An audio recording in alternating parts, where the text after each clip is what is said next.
चौधरी गुलाम हुसैन साहब जी हमारे साथ मौजूद हैं। चौधरी साहब वेलकम टू द शो।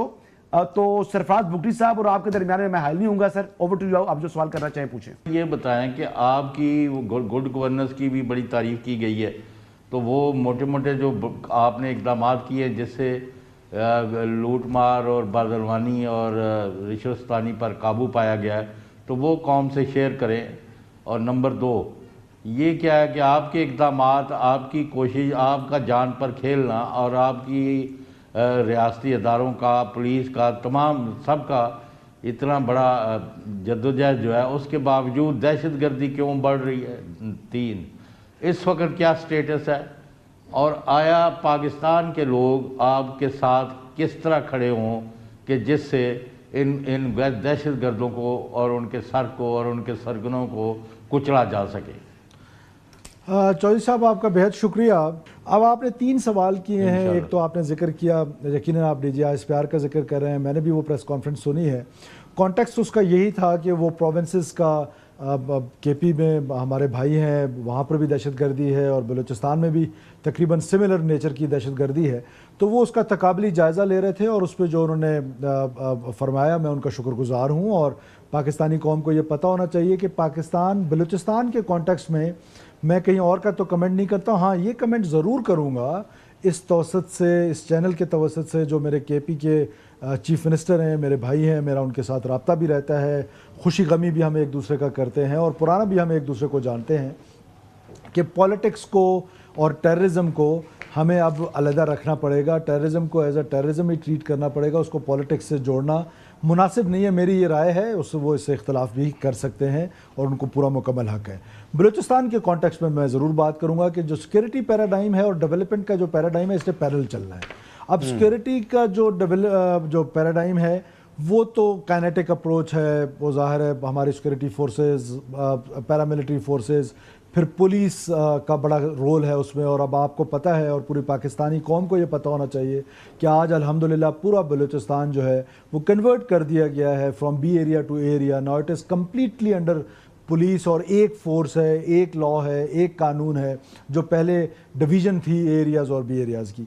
अब जो डेवलपमेंट का पैराडाइम है वो पैरेलल चलेगा कैसे? तो इस साहब देखिए, उसमें 2 बातें हैं। एक तो ये है कि एंटी करप्शन जो ड्राइव है वो और तेज़ करनी पड़ेगी। मैं आज ये बैठ के नहीं कह रहा हूँ कि वो ख़त्म हो गई है, ज़ाहिर है वो ख़त्म होने में टाइम लगेगा, लेकिन वो कम ज़रूर हुई है, उसके ऊपर चेक्स ज़रूर रखे जा रहे हैं, उसको कम करने की कोशिश की जा रही है, अवेलेबल फंड्स जो हैं उनकी सही यूटिलाइजेशन की जा रही है।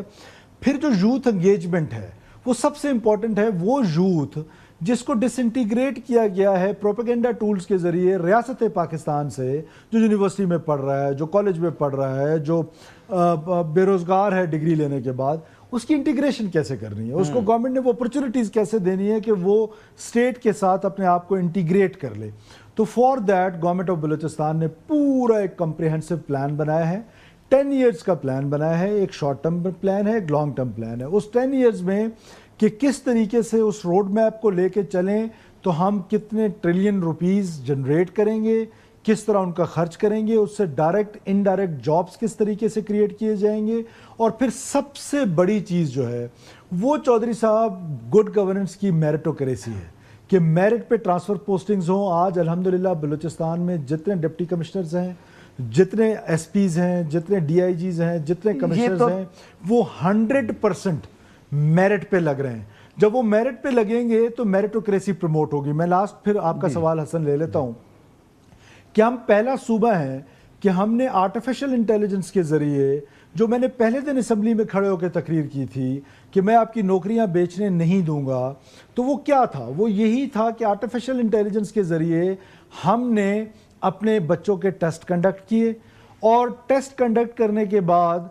वो जो हारे हुए कैंडिडेट्स थे, जो सिलेक्ट नहीं हुए, वो मेरे पास आए और उन्होंने सर्टिफिकेशन शो किया कि सर वी आर सेटिस्फाइड कि ये आपने इस तरह का सिस्टम दिया है, पेपरलेस है, इंटरव्यू लेस है, एआई ने सारे पेपर्स जनरेट किए हैं, और यहाँ तक हुआ है कि मेरी अपनी कॉन्स्टिट्यूंसी से एक भी लड़का पास नहीं हुआ है। दिस इज़ अनफॉर्चुनेट, लेकिन अगर मैं एज अ पॉलिटिशियन, तो मेरी ये ख्वाहिश ज़रूर थी कि मैं अपने लोगों को इसके मेरिट को अंदाज़ा आप इसी से लगा ले कि मेरा कॉन्स्टिट्यूएंट एक भी नहीं हुआ। आप मेरिट के ऊपर आपको बड़ी रेजिस्टेंस का सामना करना पड़ा, और if I am not wrong आपको अपनी ही जमात के अंदर से ऐसी कुछ चीज़ हुई जो आप शायद आपको जो राइट टू से कि नहीं मुझे करना पड़ा, लेकिन जो मेरी खबर है वो ये है।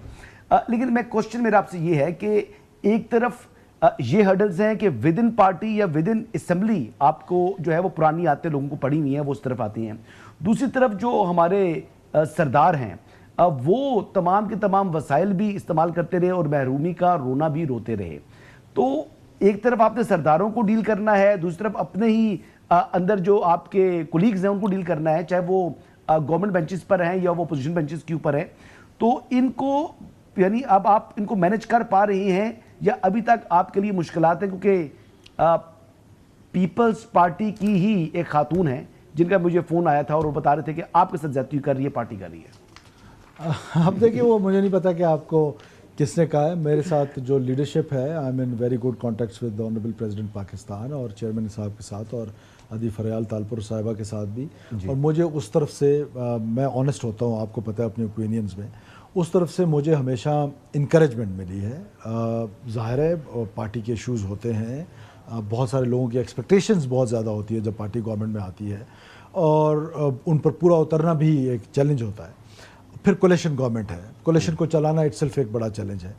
और फिर बलूचिस्तान में जब आप माफियाज पे हाथ डालते हैं, देखिए ना, मैं तो माफियाज कहना पता नहीं कितना मुनासिब है या नहीं है, लेकिन मैं सच बताऊं आपको तो 1 अरब रुपए की तो हम सिर्फ अखबारात पढ़ते थे। ज़कात बांटने के लिए 30 करोड़ की ज़कात है, उसके लिए खर्च कर रहे थे हम 1 अरब 60 करोड़।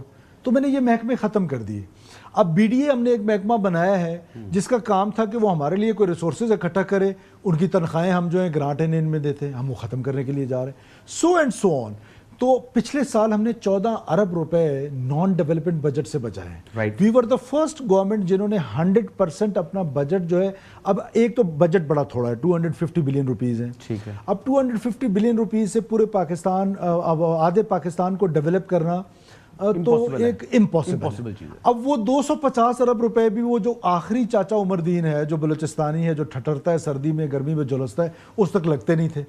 सो we were the first government जिन्होंने अपने 2 सालों में लैप्स नहीं किए, वो पैसे खर्च किए और 100% खर्च किए। इस साल भी इंशाल्लाह ताला हमारी कोशिश है कि हम उसको 100% खर्च करें। ठीक है। फिर ये जो पैसे खर्च करने का एक वो है, ये बात आपकी दुरुस्त है कि देखिए अपोजिशन आती है, जो हमारी बलोची में कहते हैं कि जो घोड़े मैदानों में चरने के आदी होते हैं, जब आप उनको कूजों में बंद कर देते हैं तो प्रॉब्लम्स होती है। तो प्रॉब्लम्स विद इन असेंबली भी आती हैं, और भी इश्यूज आते हैं। अब आपको पता है कि हमारी जो ब्यूरोक्रेसी है उसके अंदर ग्रुप्स बने हुए थे, इलीगल वो थे, एसोसिएशंस थी कि ये एसोसिएशन वो एसोसिएशन, ये थोड़े से रिफॉर्म्स करने लग जाए हड़ताल, थोड़े से रिफॉर्म्स करें हड़ताल। कॉन्स्टिट्यूशनल एवेन्यू पर एक कॉन्स्टिट्यूशनल बॉडी है, वहां पर भी यूनियन बनी हुई थी। तो बात क्या कर रहे हैं बलूचिस्तान में? तो फिर तो बलूचिस्तान में हमने, लेकिन बलूचिस्तान में हमने एक काम किया, अब कोई यूनियन नहीं रही, वो इलीगल थे, हमने उनके खिलाफ एक्शन लिया और अब वहां पर कोई यूनियन बाजी नहीं है। यस, अगर किसी का कोई जेन्युइन बात है वो हमसे बातचीत करें, हम पॉलिटिकल लोग हैं, हम लोगों के साथ बात करने को तैयार हैं पॉलिटिकल इश्यूज पे। फिर आपने आखिरी सरदार, देखिए तमाम सरदार एक जैसे नहीं होते हैं कि तमाम लोग एक जैसे नहीं। अख्तर मेंगल साहब की मैं तरफ जा रहा था, लेकिन बहरहाल